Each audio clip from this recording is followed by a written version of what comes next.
Today on Let Them Talk TV, 11 common English expressions that we use every day that are very, very old. Some of them more than 1,000 years old. For each expression, we will give examples of how to use it in everyday conversation and writing, and a little bit of history with some very interesting stories from the medieval period, including ones about burning witches and finding bones in soup. I'm sure you'll find this fascinating, and there is a bonus expression at the end, so stay tuned for that. And the first expression is make no bones, or make no bones about something. If you make no bones about something, it means you're being honest and unapologetic about a situation and not making any excuses for it. For example, yes, I was in prison when I was younger. I make no bones about my past mistakes, but now I'm a changed man. Okay, so I'm telling you that I was in prison. I'm honest about it and I'm not making any excuses about it. It's just how it is. Let's look at a couple more examples. I make no bones about my dislike for Henrietta, but we have to work together and I'll do my best for the sake of the company. Me and Henrietta, that's how it is. We don't get on and I'm not hiding my dislike for her. Okay, one more example. My intention for buying the theatre is to make a profit and not to promote high culture, and I make no bones about that. So the expression is very old and goes back at least to the 15th century and probably longer. Why bones? Well, one theory is that it has something to do with soup. Okay, if you found no bones in your soup, you wouldn't hesitate to recommend it. So it's like saying, this is my soup, I'm not hiding any bones on it, here it is, minestrone, enjoy. As I said, it's just a theory. Sink or swim. Sink or swim means you either succeed or fail. So for example, right, that's it, I've resigned from my job to dedicate all my time to my startup. From now on, it's sink or swim. If I pass the exams, I'll be a qualified pilot. If I don't, I'll be digging up potatoes for the rest of my life on my father's farm. It's sink or swim. The expression has a long history. There is a theory that links it to the practice of throwing a suspected witch tied up and weighed down in the water. If she floated, she was considered a witch. If she sank, she wasn't. Unfortunately, she was dead, but at least it had been established that she was an honest woman. Great story, but I'm afraid it's almost certainly false. There is no written evidence to connect drowning witches and the expression sink or swim. What is true is that it's very old, and it was used by Shakespeare in Henry IV. The expression float or swim was used by Chaucer in the Canterbury Tales in 1368. Ye reckon not whether I float or sink. To curry favour. To curry favour means to try to get on the good side of someone through flattery or some other way. So for example, I stayed late at the office every day until 7 p.m. in order to curry favour with the boss. He would often curry favour with the group by agreeing with everything they said, even if he had a different opinion. Now, the expression has nothing to do with curry, nothing to do with Indian spices. In fact, it has nothing to do with favour either. When I was younger, I mistakenly thought it was carry favour, which actually makes sense. But no, to cut a long story short, it's a mishearing of a phrase in a French poem. From Old French, in fact, courrier fauvel, and that's French from the 13th century, not modern French. So fauvel was a horse in the fable, And fauvel meant something like reddish brown. And even in modern French, there is a word fauve, which means reddish brown. Courrier or curry, there are various versions of it, is an Anglo-Norman word meaning something like to comb or to groom. So the phrase literally meant grooming the chestnut-coloured horse. And I guess by grooming a chestnut-coloured horse, the horse would like you.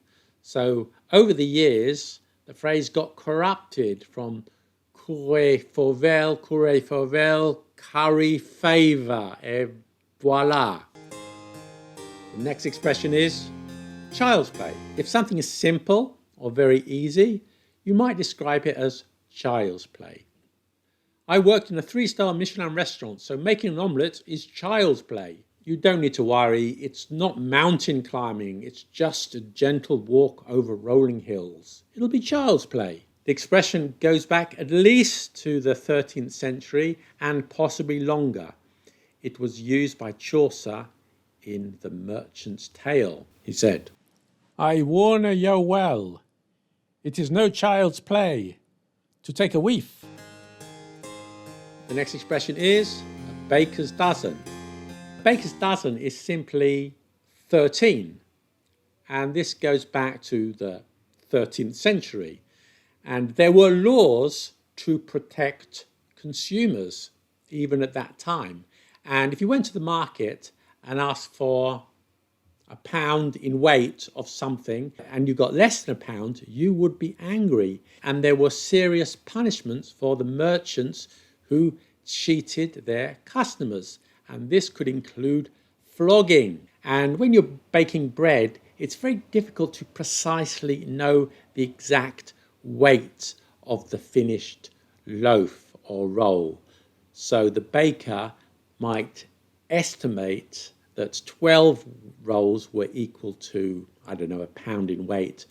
But really, can you be that precise? So just to take no risks of ripping off the consumer and getting flogged, the baker would just give an extra roll, so 13 instead of 12, just to be on the safe side. Scot-free. If you go scot-free, it means that you are guilty, but you escape punishment. For example, the politician was caught in a corruption scandal, but he hired top lawyers and went scot-free. There was a lot of evidence against him, but the case was dismissed due to a technicality and he walked away scot-free. The expression has nothing to do with Scotland or Scottish people or anybody called Scot. In fact, a Scot was a tax in the Viking period of England, and tax in Danish is still skat, or something like that. I'm not sure about the correct pronunciation. And if you were exempt from paying a tax that everyone else paid, you were scot-free. And there is reference to it in the 13th century, and it's been used figuratively at least since the 16th century. Here's an example from 1567, John Maplet's Natural History, Green Forest. As likewise, Daniel escaped scotch-free by God's providence. The next expression is the apple of my eye, and this means the person you most love or are most proud of. For example, my grandchild Ted is the apple of my eye. Why apples? What have apples got to do with loving or being proud of someone? Well, look into my eye. Can you see it? The pupil of the eye resembles an apple. At least it did to the Anglo-Saxons. In fact, the Anglo-Saxon word apple meant both apple and pupil. In the pupil of the eye, you see the reflection of the thing or the person that you're looking at, often the person you hold most dear. Interestingly, this expression appears in the King James Bible in 1611, even though there is no mention of apples in the original Hebrew Bible. A more literal translation of the Hebrew is actually little man of the eye. The expression, though, is much older. The first written reference to it is from the 9th century. Throw down the gauntlet. If you throw down the gauntlet, it means you challenge someone in a bold and confrontational way. It means you're ready for a competition or a fight.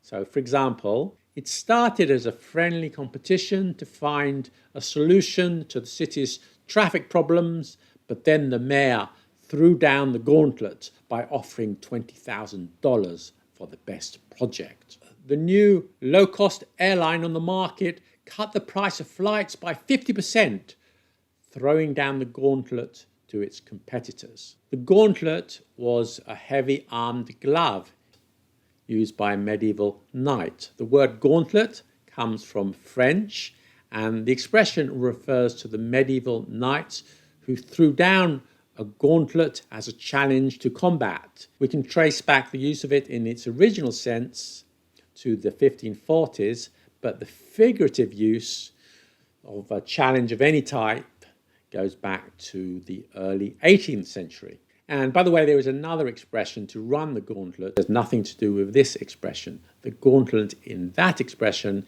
is not a glove. It doesn't come from French, it comes from Dutch, and we'll talk about that another time. A nest egg. A nest egg is a sum of money or savings that you set aside for the future. You might have a nest egg for your retirement, or maybe you save a few euros each week for a holiday at the end of the year.